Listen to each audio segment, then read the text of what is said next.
Well, I think we can all agree it's been quite the exhausting week when it gets to WWE, and if you thought SmackDown was going to give you a bit of respite, a little bit of a break, well, you were hugely incorrect. Now, there was a lot of good to take out of this show, but there was also so much you looked at, you're like, what is going on in my brain? Did someone stick a maggot in there? And the maggot is slowly eating away at the thing that basically keeps me alive along with my heart. I don't know, we're just gonna run around and do some crazy stuff all the time, and I have to try and keep up with it. But hello, my name is Simon Miller. Welcome to WhatCulture Wrestling. SmackDown Live is in the books. John Cena has returned, so let's up those downs.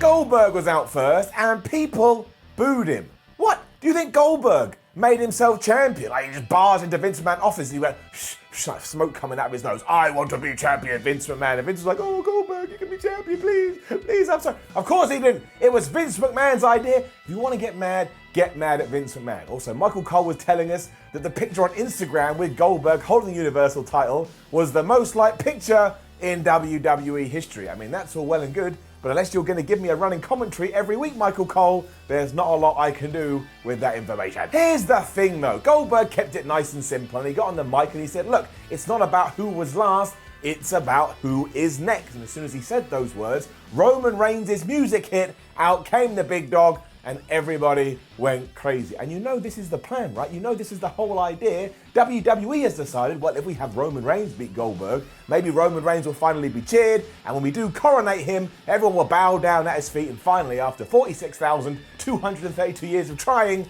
Reigns will feel like a proper main event player. It is also a bigger marquee match when it comes to WrestleMania. I don't think you can deny that, and I have to assume that Roman is just gonna run through Billy Boy Blue like he's nothing. This was also kept very basic, as Roman just said, looked right in Goldberg's face and went, I'm next.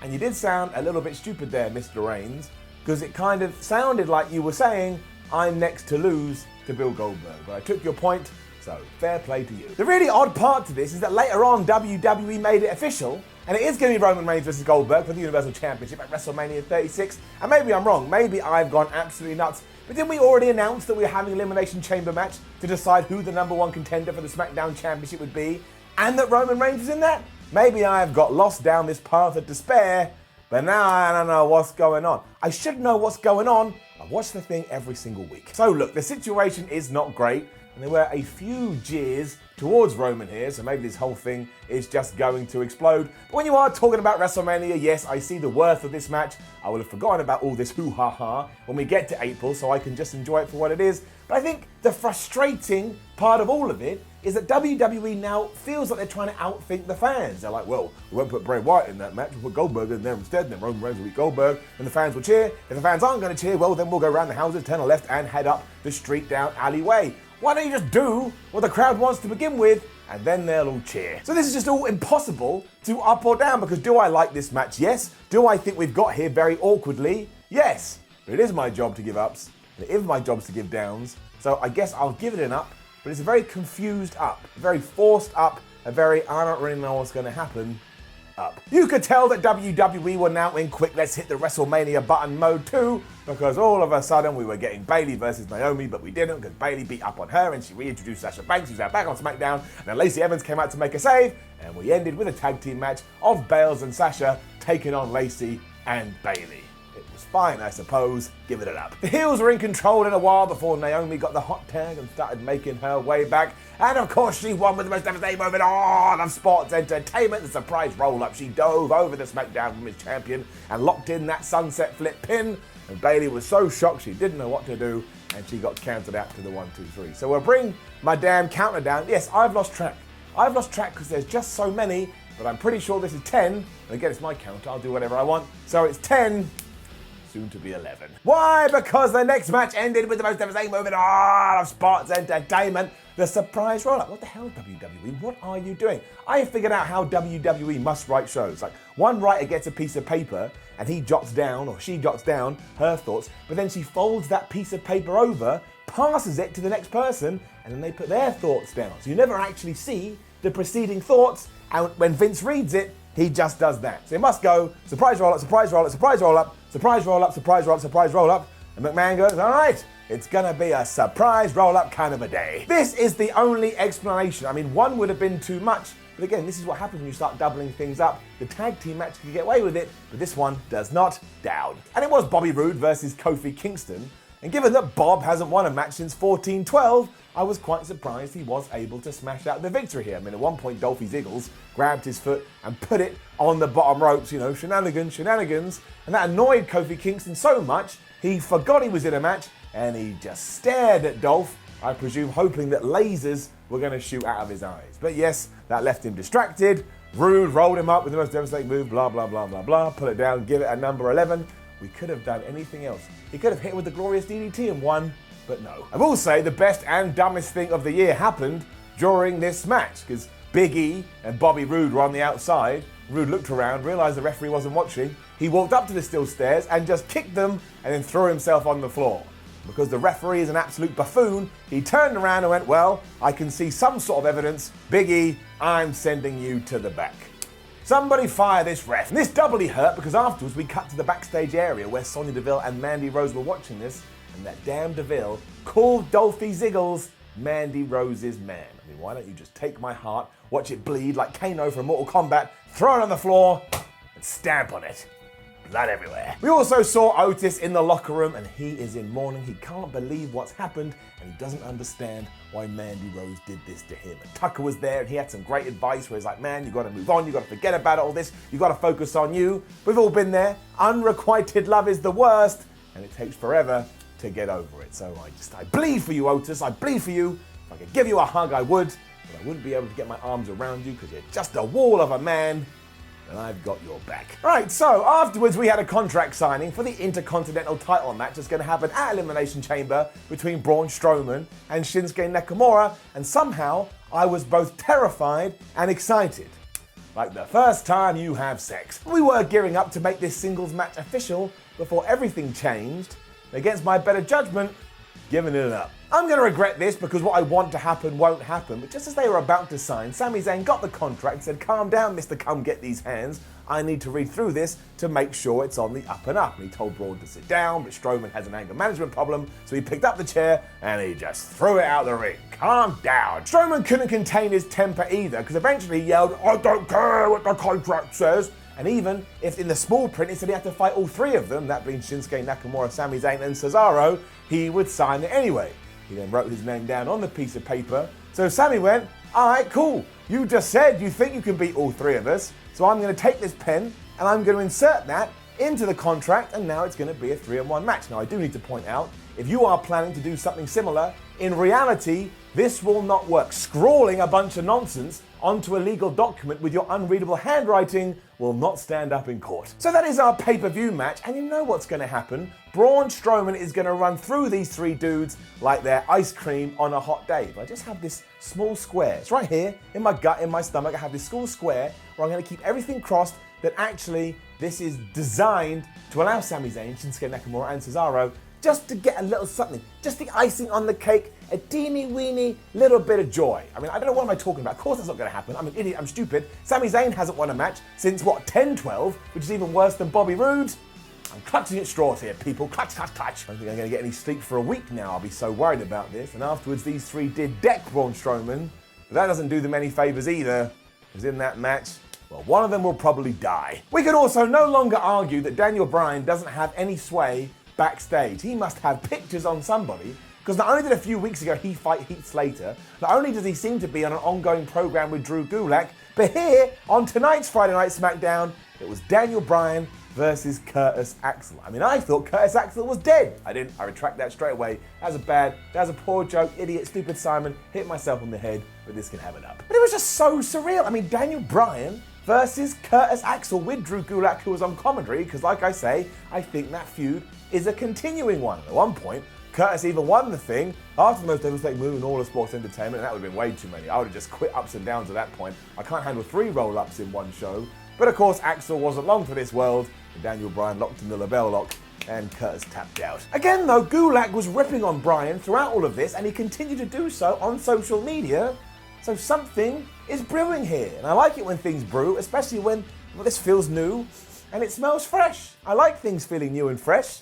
It's something that WWE's been lacking recently. We also got told that Jeff Hardy is going to be the guest on WWE Backstage next week, so I guess his return is imminent when another Hardy seems to be leaving the company. It's like the revolving door of life. Which is also true when it comes to our brand new SmackDown Tag Team Champions. With John Morrison and The Miz, they came to the ring and they just wanted to celebrate and they just wanted to party because they're so happy that they are the new title holders, when some random jabroni ran out, whispered to whatever the ring announcer's name is, I can't remember his name, who then announced that at Elimination Chamber, there's going to be an Elimination Chamber match, and it's going to be for said SmackDown Tag Team titles. I mean, what is going on? What information did this guy have? Where did the information come from?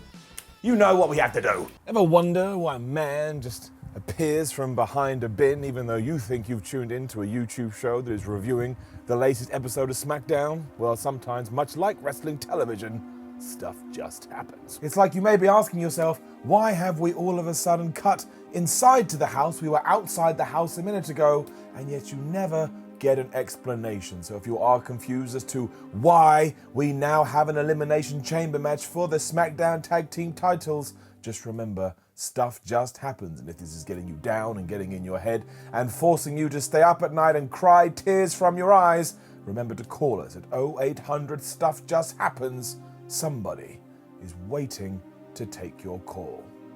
Or maybe they're not, because stuff just happens. This was too out of nowhere and the worst example of someone going, well, we should make an Elimination Chamber match just because we have a pay-per-view that's called Elimination Chamber. The stipulations are being run into the ground and it's not cool. The other teams are going to be the Usos, the New Day, Lucha House Party, Heavy Machineries, and Roode, and that of course is Bobby Roode and Dolph Ziggler. And at this point, Jimmy and Jay came out. They had a match with John Morrison and The Miz, who once again are your brand new SmackDown Tag Team Champions. And our brand new SmackDown Tag Team Champions lost clean right in the middle of the ring.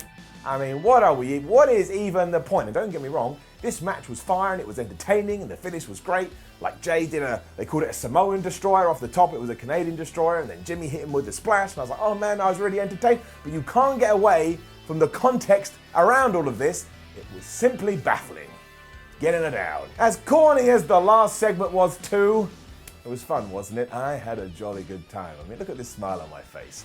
It is getting it up. John Cena was here, and my word, we found the solution. All you've got to do is go away for a long period of time and then come back in your hometown, and you will be greeted and you will have praise showered down upon thee as if you are Stone Cold Steve Austin or The Rock or Hulk Hogan. I mean, these Boston crowd could not have been happier to see the man who can't be seen. They cheered, they yelled, they cried. The love in the building was unreal. He also had a very distinct message for the WWE Universe, and it pertained to WrestleMania 36. We all want to know, what is Mr. Cena going to be doing at the Showcase of the Immortals? And his answer was nothing, nada. Zero. He understands how hard WWE superstars work throughout the year, and WrestleMania spots are earned and they are not given and they are not demanded.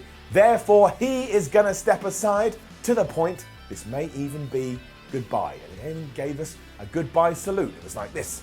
And you could just feel the tears coming off his hand, even though hands don't cry. He sold it really well, and it was actually kind of emotional in one sense, but then the twist came because the lights went out. And when they came back on, WWE actually had this really cool shot where they were focused on John Cena, but when the camera panned round, stood behind him was none other than Repo Man. I couldn't help myself. Of course it wasn't Repo Man, it was the Fiend Bray Wyatt. In the worst call of the year, somebody told the Fiend, this serial killer crazy guy, to point at the WrestleMania sign. And obviously because it's John Cena, he responded to this by tipping his hat. Now I'm not gonna lie, this was a proper moment. It gave me goosebumps and got me really excited. But one, Bray Wyatt pointing at that sign was one of the worst things I've ever seen in my entire life. He would not point at the sign. Two, kind of hilarious from a John Cena point of view. He's like, I don't deserve to be at WrestleMania. Actually laughing. I don't deserve to be at WrestleMania. I haven't been here for a while. Goes to leave. Someone comes out and goes, oh, I pointed at the sign. And John Cena goes, oh yeah, great point. Great point, my friend. Let's have a match. So it must be Bury Your Character Month. It always comes around so fast every year. But again, this felt like a big time angle. It felt like a big time idea. And I enjoyed it so much. I know, calm down, I'm going to say it. Somebody had to say it. It actually made me go, well, you know what? If this is what we had to have at Super Showdown to get this, I think I'm okay with it. It feels exciting. So yes, as some bald asshole predicted, this is our direction for WrestleMania. How I got it right, I don't know. I was just guessing, but I'm very proud of myself. And let's not pretend I'm not gonna, ignore the fact the execution has been pretty damn bizarre from start to finish, especially when it comes to these chamber matches. I thought we were going to have a certain amount of chamber matches, and now I don't know what is going on. Again, I should know what's going on. I watch everything. I watch every single minute, and I pour over it, and I make notes. And right now, maybe I missed something, but really, it should be pretty obvious. But stuff just happens, I suppose. We've made that very clear over the last few weeks. And when we get to Spinny Arrow time, I kind of want it to be in the middle, because there was some great stuff on this show, the go-home angle, but there was bizarre stuff on the show, such as the tag team elimination program. But look, any show that gives me damn goosebumps, I'm not going to give a down. So it is going to get an up, but we have got to start doing some rehab work very quickly. We have to get away from Super Showdown as fast as we can. We need to blast through Elimination Chamber, which is becoming just a crazy, crazy town of nonsense. We need to start focusing on WrestleMania, because there are some good matches. Goldberg versus Roman is good in terms of your marquee. Drew McIntyre versus Rock is interesting. Bray Wyatt versus John Cena, well, you all know the history there. Right now, I just feel like I'm swimming through, a pot of insanity, and I'd rather not. Now, don't forget to leave a comment below and let us know what you thought about last night's episode of SmackDown, and what do you think about these two brand new matches. Like, share, and subscribe. Head over to WhatCulture.com and read yourself some articles. Follow WhatCulture on Twitter, WhatCulture WWE. Watch more videos here. Where? WhatCulture Wrestling. My name is Simon from WhatCulture, and somehow we still have one episode of Ups and Downs to do this week. Wrestling, you need to calm down. But it is AEW Revolution this evening, and I'll be back to figure out whether it's an up or whether it's a down. We shall see.